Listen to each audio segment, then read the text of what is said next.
नमस्कार मित्रों, मैं एस.वी. भारद्वाज आपका स्वागत करता हूं।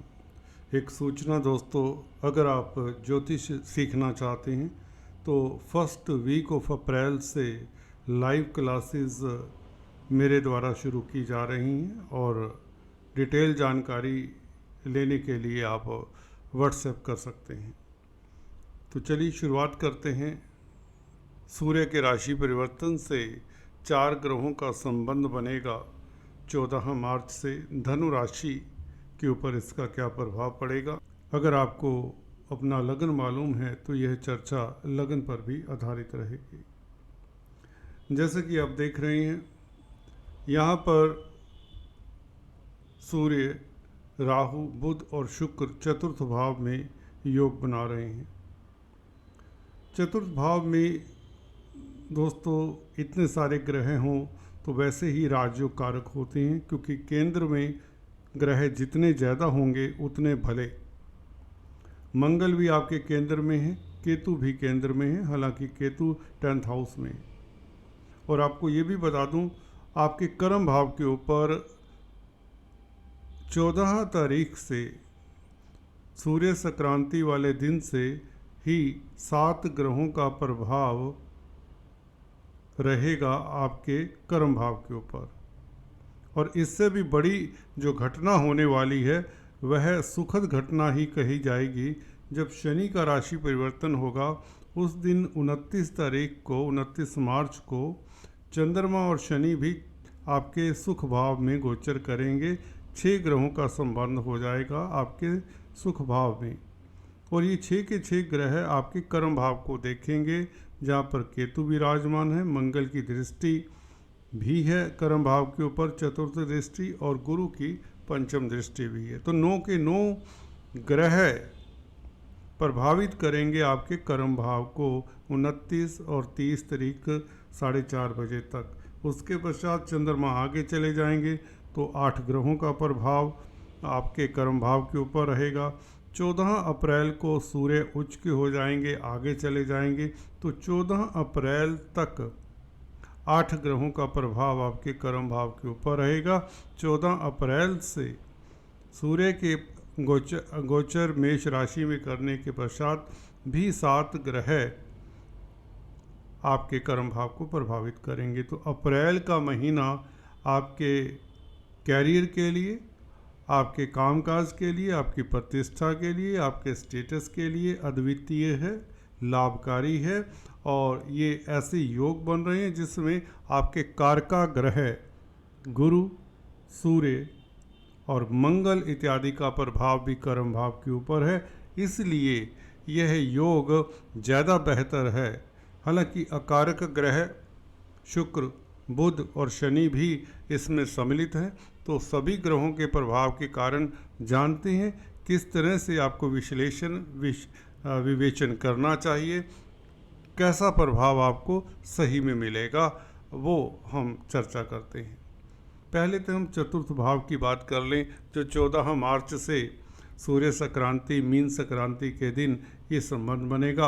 आपके दिमाग में डाउट होगा कि राहु और सूर्य, जी दोस्तों, आपके दिमाग में संशय होगा कि राहु और सूर्य दोनों शत्रु हैं, सूर्य को राहु ग्रहण लगाता है, तो ये युति तो अच्छी नहीं। बिल्कुल सही समझे आप। परंतु यहाँ पर ये देखना होता है कि राहु सूर्य अकेले हैं कि और ग्रहों के प्रभाव में भी हैं। बुध साथ में होंगे सूर्य के, जो कि मित्र हैं, और शुक्र भी साथ में होंगे जो कि उच्च के हैं, सुख भाव में बैठे हुए हैं, लाभ स्थान के मालिक हैं। और वैसे भी शुक्र यहाँ पर स्थान बली, दिग बली होते हैं। तो शुक्र तो यहाँ पर परम उच्च अवस्था में बलशाली हैं।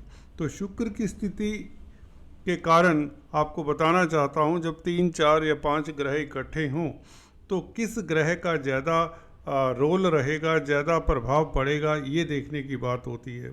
इसमें से सबसे स्ट्रोंग जो ग्रह होता है उसका ही बोलबाला ज़्यादा होता है। यहाँ पर शुक्र निश्चित तौर से बहुत स्ट्रोंग हैं क्योंकि उच्च के हैं और दिग्बली भी हैं, तो शुक्र का प्रभाव ज़्यादा पड़ेगा, ना कि राहु बुध और सूर्य का प्रभाव चतुर्थ भाव में। अगर हम कॉम्बिनेशन को देखें, कंजंक्शन को देखें, चारों ग्रहों के प्रभाव को देखें।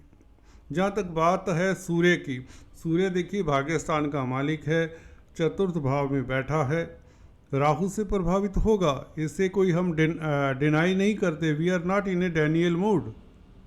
राहु से सूर्य तो प्रभावित होगा क्योंकि राहु शक्तिशाली ग्रह माने जाते हैं, छाया ग्रह हैं, शुक्र को प्रभावित करते हैं, बुध को प्रभावित करते हैं। हालांकि शुक्र बुध के मित्र हैं क्योंकि शुक्र और बुध की राशियों में तो उच्च के पाए जाते हैं, राहु वृषभ और मिथुन राशि में।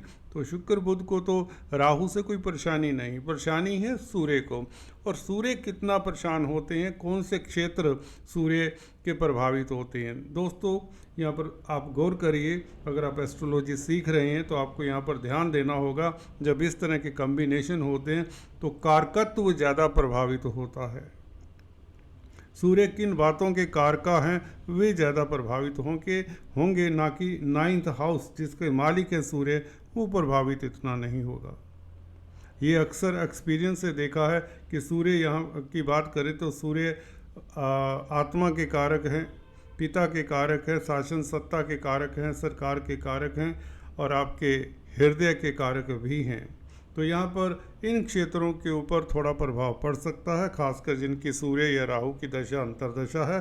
Otherwise 9th Lord being situated in केंद्रा, सुख भाव में सूर्य का बैठना, भाग्यस्थान का मालिक होकर शुक्र लाभेश उच्च के साथ, तो भाग्य जो के कारण उच्च का लाभ, जी हाँ, जो कि पहले से ही बना हुआ है, नीच भंग राजयोग बुध के साथ बना हुआ है शुक्र का। बुध आपके कर्म भाव के मालिक हैं और शुक्र लाभ स्थान के मालिक हैं, तो आपके कामकाज में ऊंचाइयां छूने के प्रबल योग हैं। अगर आप हल्की सी भी मेहनत करते हैं, पॉजिटिव रहते हैं, स्थितियों को अपनी फेवर में करना चाहते हैं तो कर सकते हैं। देखिए कर्म प्रधान ग्रह हैं ये बेसिकली, देखिए क्योंकि राहु कार्मिक ग्रह है। राहु ये नहीं कहता कि मैं बैठे बैठाए, ये शनि हूँ, ये राहु केतु हूँ, ये बैठे बैठाए फल नहीं देते, ये व्यक्ति से जद्दोजहद कराते हैं, स्ट्रगल करवाते हैं। तो यहाँ पर आपको युक्ति से, राहु डिप्लोमेसी से चलने वाले ग्रह हैं। राहु आपको तभी सफलता देते हैं जब आप राहु के हिसाब से चलते हैं। कहीं तो आपको प्रैक्टिकल अंदाज में चलना होगा, इमोशनल रहे तो वहीं के वहीं रह जाएंगे, इस योग का कोई बहुत ज़्यादा लाभ नहीं होगा।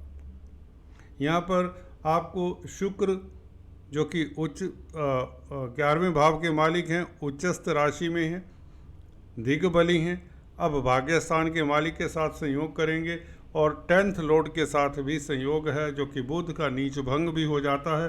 तो 9th 10th 11th लॉर्ड, ये 3 बड़े भाव हैं आपकी कुंडली के। 9वें भाव के मालिक सूर्य, कर्म भाव के मालिक बुध और लाभ भाव के मालिक शुक्र जो कि उच्च के भी हैं, दिग्बली भी हैं। इन तीनों का संयोग हो रहा है राहु की छत्र छाया में, कह लीजिए। राहु कैटालिस्ट का कार्य करेंगे और कुछ नहीं करेंगे।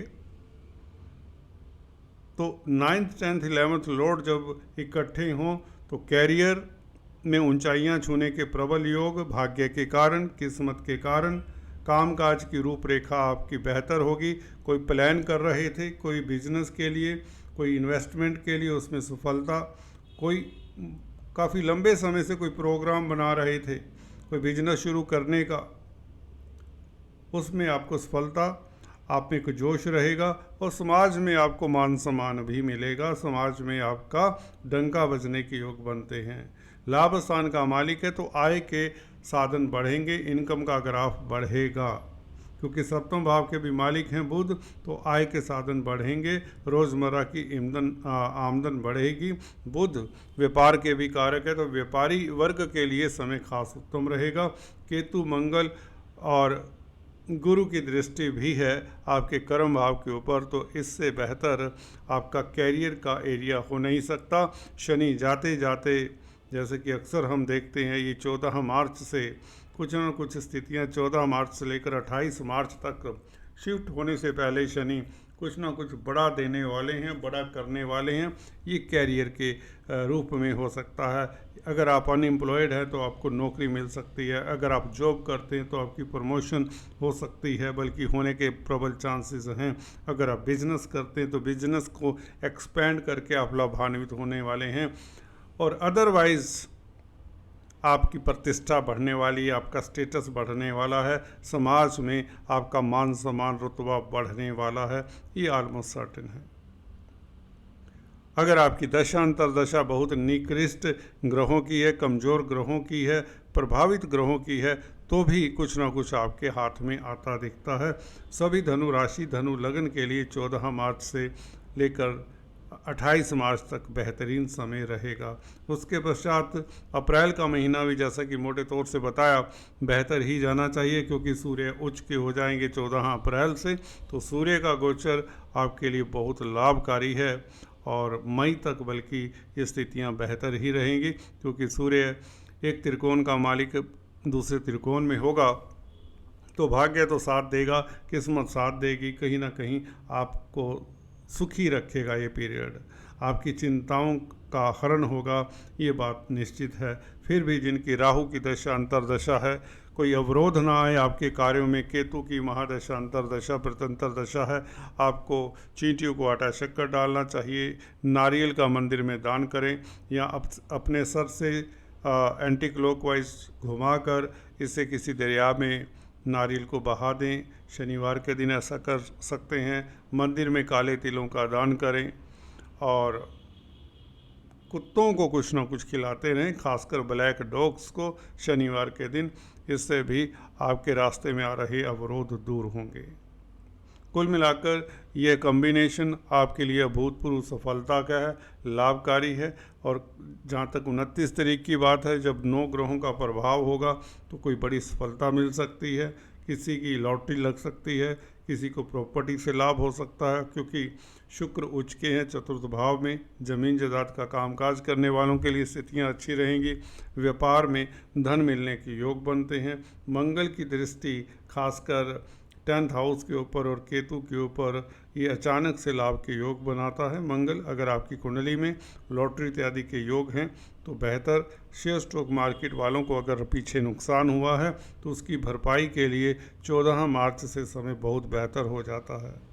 जी हाँ दोस्तों, अगर आप किसी तरह की रिस्की इन्वेस्टमेंट में इन्वॉल्व रहे हैं, अभी तक काफ़ी रिस्की इन्वेस्टमेंट किया है और कोई ख़ास फ़ायदा नहीं हुआ, इस गोचर में मुझे लगता है आपको फ़ायदा हो सकता है। परंतु अपनी कुंडली का एनालिसिस ज़रूर करवाया करें रिस्क लेने से पहले, बिकॉज करोड़ों लोग होंगे धनु राशि धनु लगन के, परंतु फिर भी जब गोचर अच्छा हो तो सुखद फल मिलने की संभावनाएँ 90% तक बढ़ जाती हैं। दोस्तों आज इतना ही। Please do subscribe, like and share. Thanks for watching this video. God bless you all.